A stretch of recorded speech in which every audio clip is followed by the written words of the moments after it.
Preface to Cromwell by Victor Hugo. The drama contained in the following pages has nothing to commend it to the attention or the goodwill of the public. It has not, to attract the interest of political disputants, the advantage of the veto of the official censorship, nor even to win for it at the outset the literary sympathy of men of taste, the honor of having been formally rejected by an infallible reading committee. It presents itself, therefore, to the public gaze, naked and friendless, like the infirm man of the gospel, solus pauper nudus. Not without some hesitation, moreover, did the author determine to burden his drama with a preface. Such things are usually of very little interest to the reader. He inquires concerning the talent of a writer rather than concerning his point of view, and in determining whether a work is good or bad, it matters little to him upon what ideas it is based, or in what sort of mind it germinated. One seldom inspects the cellars of a house after visiting its salons, and when one eats the fruit of a tree, one cares but little about its root. On the other hand, notes and prefaces are sometimes a convenient method of adding to the weight of a book, and of magnifying, in appearance at least, the importance of a work. As a matter of tactics, this is not dissimilar to that of the general who, to make his battle front more imposing, puts everything, even his baggage trains, in the line. And then, while critics fall foul of the preface and scholars of the notes, it may happen that the work itself will escape them, passing uninjured between their crossfires, as an army extricates itself from a dangerous position between two skirmishes of outposts and rear guards. These reasons, weighty as they may seem, are not those which influenced the author. This volume did not need to be inflated, it was already too stout by far. Furthermore, and the author does not know why it is so, his prefaces, frank and ingenuous as they are, have always served rather to compromise him with the critics than to shield him. Far from being staunch and trusty bucklers, they have played him a trick like that played in a battle by an unusual and conspicuous uniform which, calling attention to the soldier who wears it, attracts all the blows and is proof against none. Considerations of an altogether different sort acted upon the author. It seemed to him that, although in fact, one seldom inspects the cellars of a building for pleasure, one is not sorry sometimes to examine its foundations. He will, therefore, give himself over once more, with a preface, to the wrath of the feuilletonists. Cesare Sarah. He has never given much though to the fortune of his works, and he is but little appalled by dread of the literary what will people say. In the discussion now raging, in which the theatre and the schools, the public and the academies, are at daggers drawn, one will hear, perhaps, not without some interest, the voice of a solitary apprentice of nature and truth, who has withdrawn betimes from the literary world, for pure love of letters, and who offers good faith in default of good taste, sincere conviction in default of talent, study in default of learning. He will confine himself, however, to general considerations concerning the art, without the slightest attempt to smooth the path of his own work, without pretending to write an indictment or a plea against or for any person whomsoever. An attack upon or defense of his book is of less importance to him than to anybody else. Nor is personal controversy agreeable to him. It is always a pitiful spectacle to see two hostile self-esteems crossing swords. He protests, therefore, beforehand against every interpretation of his ideas, every personal application of his words, saying with the Spanish fabulist, Quien haga applications con su pen esse lo coma. In truth, several of the leading champions of sound literary doctrines have done him the honor to throw the gauntlet to him, even in his profound obscurity, to him, a simple, imperceptible spectator of this curious contest. He will not have the presumption to pick it up. In the following pages will be found the observations with which he might oppose them, there will be found his sling and his stone, but others, if they choose, may hurl them at the head of the classical Goliaths. This said, let us pass on. Let us set out from a fact.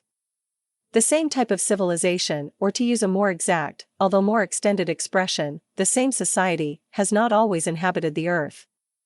The human race as a whole has grown, has developed, has matured, like one of ourselves. It was once a child, it was once a man, we are now looking on at its impressive old age. Before the epoch which modern society has dubbed ancient, there was another epoch which the ancients called fabulous, but which it would be more accurate to call primitive. Behold then three great successive orders of things in civilization, from its origin down to our days. Now, as poetry is always superposed upon society, we propose to try to demonstrate, from the form of its society, what the character of the poetry must have been in those three great ages of the world: primitive times, ancient times, modern times. In primitive times, when man awakes in a world that is newly created, poetry awakes with him. In the face of the marvelous things that dazzle and intoxicate him, his first speech is a hymn simply. He is still so close to God that all his meditations are ecstatic, all his dreams are visions. His bosom swells, he sings as he breathes. His lyre has but three strings: God, the soul, creation, but this threefold mystery envelopes everything, this threefold idea embraces everything. The earth is still almost deserted.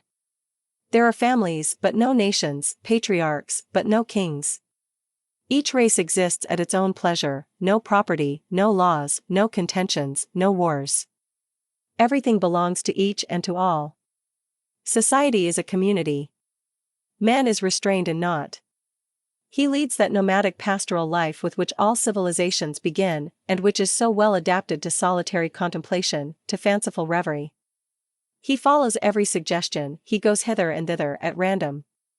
His thought, like his life, resembles a could that changes its shape and its direction according to the wind that drives it. Such is the first man, such is the first poet. He is young, he is cynical. Prayer is his sole religion, the ode is his only form of poetry. This ode, this poem of primitive times, is Genesis. By slow degrees, however, this youth of the world passes away. All the spheres progress, the family becomes a tribe, the tribe becomes a nation. Each of these groups of men camps about a common center and kingdoms appear. The social instinct succeeds the nomadic instinct. The camp gives place to the city, the tent to the place, the ark to the temple. The chiefs of these nascent states are still shepherds, it is true, but shepherds of nations. The pastoral staff has already assumed the shape of a scepter. Everything tends to become stationary and fixed. Religion takes on a definite shape, prayer is governed by rites, dogma sets bounds to worship. Thus the priest and king share the paternity of the people, thus theocratic society succeeds the patriarchal community. Meanwhile the nations are beginning to be packed too closely on the earth's surface. They annoy and jostle one another, hence the clash of empires, war. They overflow upon another, hence the migrations of nations, voyages. Poetry reflects these momentous events, from ideas it proceeds to things. It sings of ages, of nations, of empires. It becomes epic, it gives birth to Homer.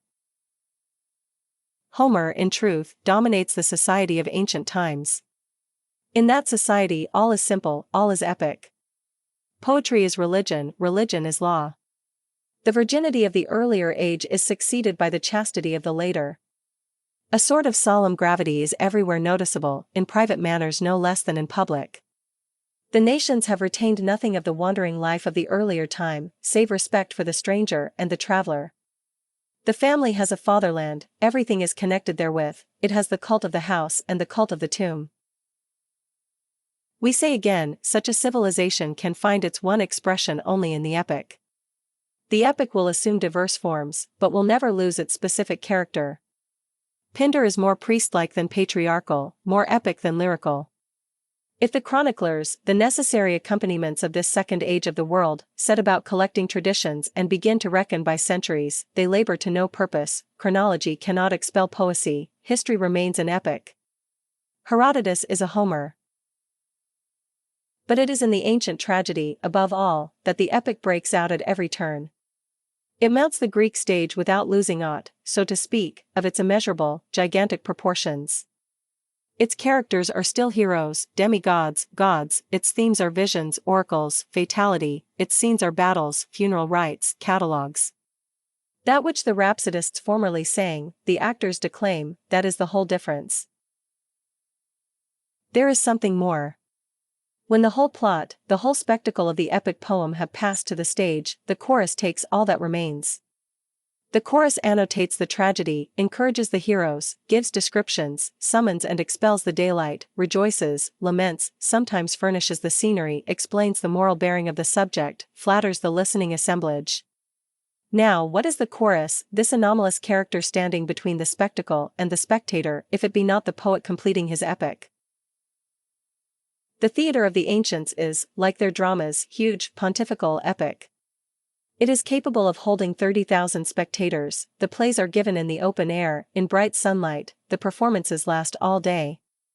The actors disguise their voices, wear masks, increase their stature, they make themselves gigantic, like their roles.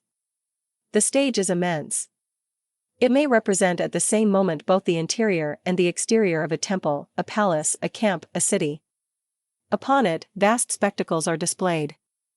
There is, we cite only from memory, Prometheus on his mountain, there is Antigone, at the top of a tower, seeking her brother Polynices in the hostile army, the Phoenicians, there is Evadne hurling herself from a cliff into the flames where the body of Capaneus is burning, the suppliants of Euripides, there is a ship sailing into port and landing 50 princesses with their retinues, the suppliants of Aeschylus. Architecture, poetry, everything assumes a monumental character. In all antiquity there is nothing more solemn, more majestic. Its history and its religion are mingled on its stage.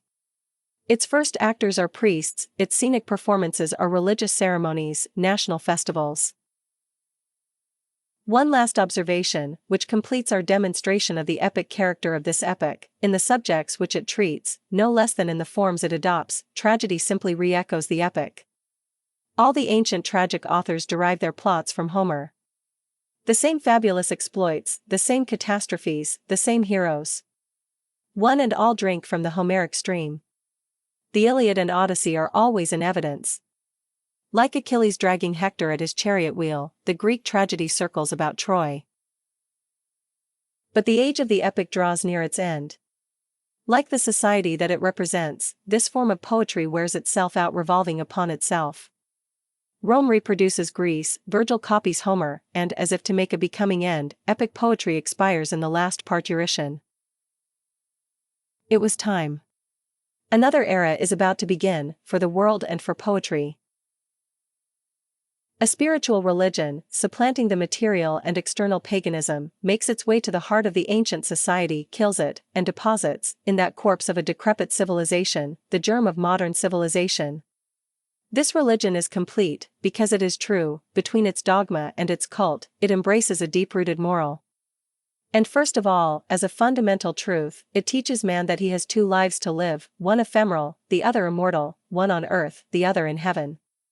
It shows him that he, like his destiny, is twofold, that there is in him an animal and an intellect, a body and a soul, in a word, that he is the point of intersection, the common link of the two chains of beings which embrace all creation, of the chain of material beings and the chain of incorporeal beings, the first starting from the rock to arrive at man, the second starting from man to end at God. A portion of these truths had perhaps been suspected by certain wise men of ancient times, but their full, broad, luminous revelation dates from the Gospels.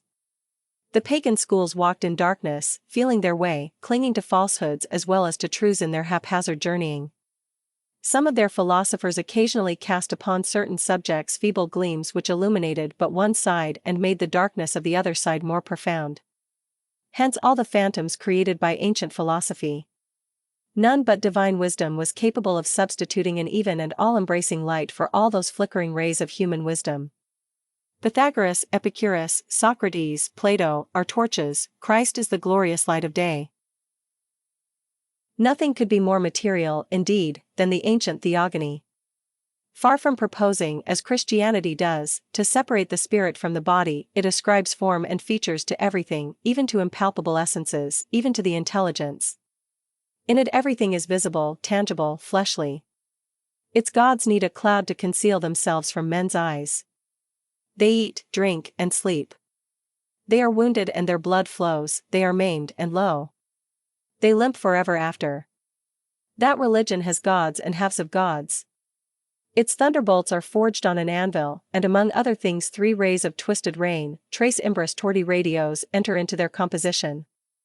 Its Jupiter suspends the world by a golden chain, its sun rides in a 4-horse chariot, its hell is a precipice the brink of which is marked on the globe, its heaven is a mountain.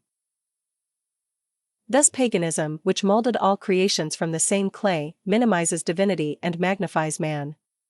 Homer's heroes are of almost the same stature as his gods. Ajax defies Jupiter, Achilles is the peer of Mars. Christianity, on the contrary, as we have seen, draws a broad line of division between spirit and matter. It places an abyss between the soul and the body, an abyss between man and God. At this point, to omit nothing from the sketch upon which we have ventured, we will call attention to the fact that, with Christianity, and by its means, there entered into the mind of the nations a new sentiment, unknown to the ancients and marvelously developed among moderns, a sentiment which is more than gravity and less than sadness, melancholy. In truth, might not the heart of man, hitherto deadened by religions purely hierarchical and sacerdotal, awake and feel springing to life within it some unexpected faculty, under the breath of a religion that is human because it is divine, a religion which makes of the poor man's prayer, the rich man's wealth, religion of equality, liberty and charity? Might it not see all things in a new light, since the gospel had shown it the soul through the senses, eternity behind life? Moreover, at that very moment the world was undergoing so complete a revolution that it was impossible that there should not be a revolution in men's minds. Hitherto the catastrophes of empires had rarely reached the hearts of the people, it was kings who fell, majesties that vanished, nothing more. The lightning struck only in the upper regions and, as we have already pointed out, events seemed to succeed one another with all the solemnity of the epoch. In the ancient society, the individual occupied so lowly a place that, to strike him, adversity must needs descend to his family. So that he knew little of misfortune outside of domestic sorrows. It was an almost unheard of thing that the general disasters of the state should disarrange his life. But the instant that Christian society became firmly established, the ancient continent was thrown into confusion. Everything was pulled up by the roots. Events, destined to destroy ancient Europe and to construct a new Europe, trod upon one another's heels in their ceaseless rush, and drove the nations pell-mell, some into the light, others into darkness. So much uproar ensued that it was impossible that some echoes of it should not reach the hearts of the people. It was more than an echo, it was a reflex blow. Man, withdrawing within himself in presence of these imposing vicissitudes, began to take pity upon mankind, to reflect upon the bitter disillusionments of life. Of this sentiment, which to Cato the heathen was despair, Christianity fashioned melancholy. At the same time was born the spirit of scrutiny and curiosity. These great catastrophes were also great spectacles, impressive cataclysms. It was the north hurling itself upon the south, the Roman world changing shape, the last convulsive throes of a whole universe in the death agony. As soon as that world was dead, lo! Clouds of rhetoricians, grammarians, sophists, swooped down like insects on its immense body. People saw them swarming and heard them buzzing in that seat of putrefaction. They vied with one another in scrutinizing, commenting, disputing. Each limb, each muscle, each fiber of the huge prostrate body was twisted and turned in every direction. Surely it must have been a keen satisfaction to those anatomists of the mind, to be able, at their debut, to make experiments on a large scale, to have a dead society to dissect, for their first subject. Thus we see melancholy and meditation, the demons of analysis and controversy, appear at the same moment, and as it were, hand in hand. At one extremity of this era of transition is Longinus, at the other St. Augustine. We must beware of casting a disdainful eye upon that epoch wherein all that has since borne fruit was contained in germs, upon that epoch whose least eminent writers, if we may be pardoned a vulgar but expressive phrase, made fertilizer for the harvest that was to follow. The Middle Ages were grafted on the Lower Empire.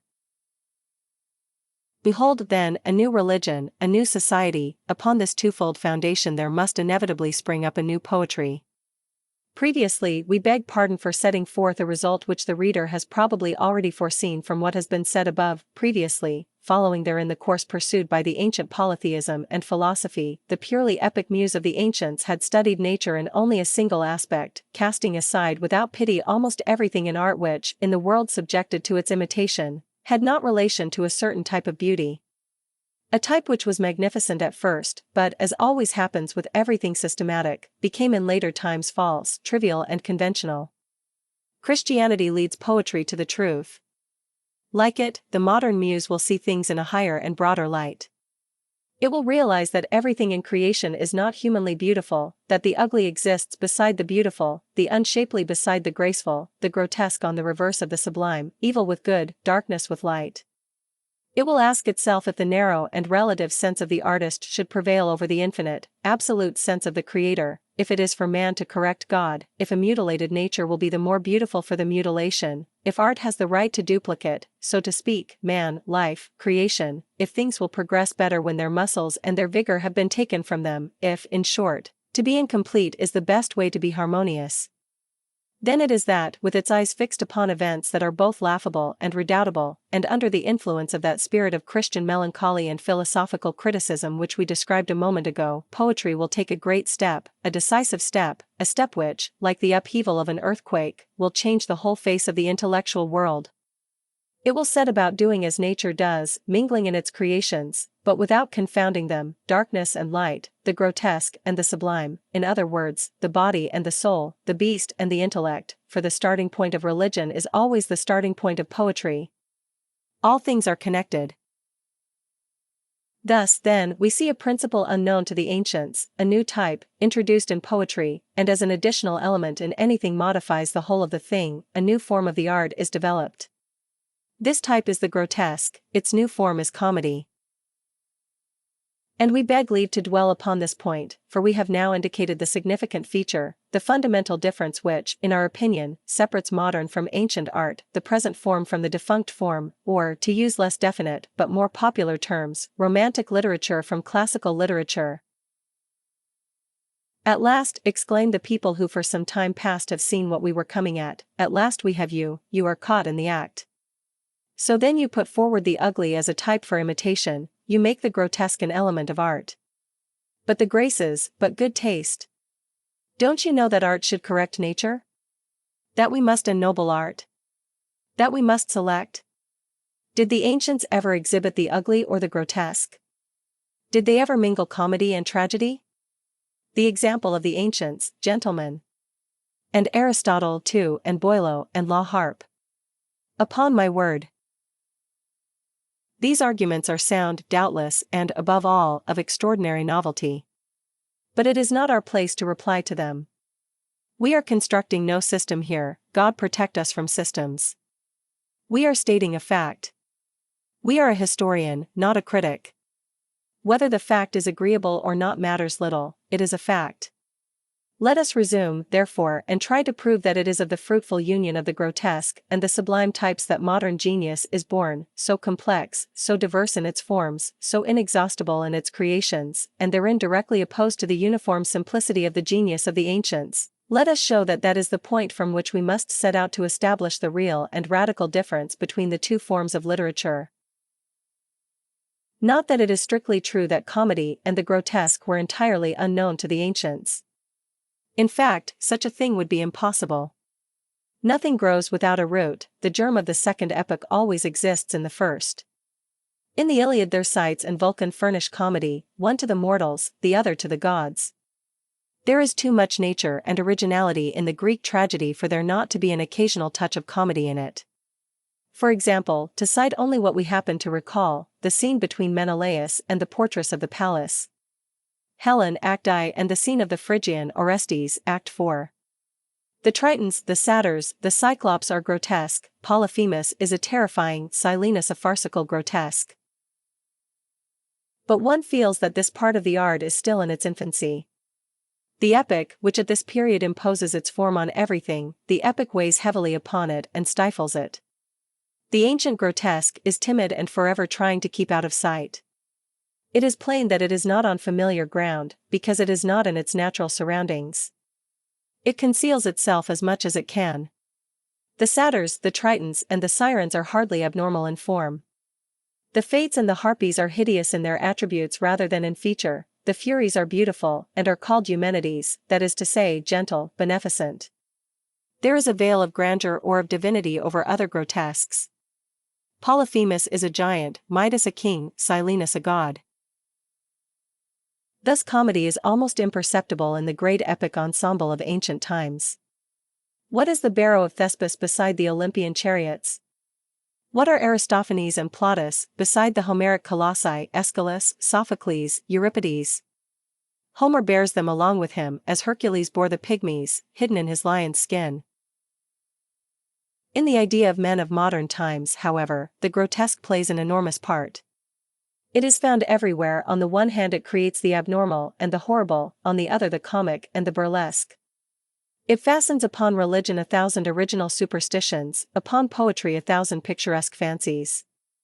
It is the grotesque which scatters lavishly in air, water, earth, fire, those myriads of intermediary creatures which we find all alive in the popular traditions of the Middle Ages. It is the grotesque which impels the ghastly antics of the witches' revels, which gives Satan his horns, his cloven foot and his bat's wings. It is the grotesque, still the grotesque, which now casts into the Christian hell the frightful faces which the severe genius of Dante and Milton will evoke, and again peoples it with those laughter-moving figures amid which Lot, the burlesque Michelangelo, will disport himself. If it passes from the world of imagination to the real world, it unfolds an inexhaustible supply of parodies of mankind. Creations of its fantasy are the scaramouches, crispins and harlequins, grinning silhouettes of man, types altogether unknown to serious-minded antiquity, although they originated in classic Italy. It is the grotesque, lastly, which, coloring the same drama with the fancies of the North and of the South in turn, exhibits Sganarelle capering about Don Juan and Mephistopheles crawling about Faust. And how free and open it is in its bearing! How boldly it brings into relief all the strange forms which the preceding age had timidly wrapped in swaddling clothes. Ancient poetry, compelled to provide the lame Vulcan with companions, tried to disguise their deformity by distributing it, so to speak, upon gigantic proportions. Modern genius retains this myth of the supernatural smiths, but gives it an entirely different character and one which makes it even more striking. It changes the giants to dwarfs and makes gnomes of the Cyclops. With like originality, it substitutes for the somewhat commonplace Lernean Hydra all the local dragons of our national legends, the Gargoyle of Rouen, the Graouilli of Metz, the Cher-Sali of Troyes, the Dree of Montelhary, the Tarasque of Tarascon, monsters of forms so diverse, whose outlandish names are an additional attribute. All these creations draw from their own nature that energetic and significant expression before which antiquity seems sometimes to have recoiled. Certain it is that the Greek Eumenides are much less horrible, and consequently less true, than the witches in Macbeth. Pluto is not the devil.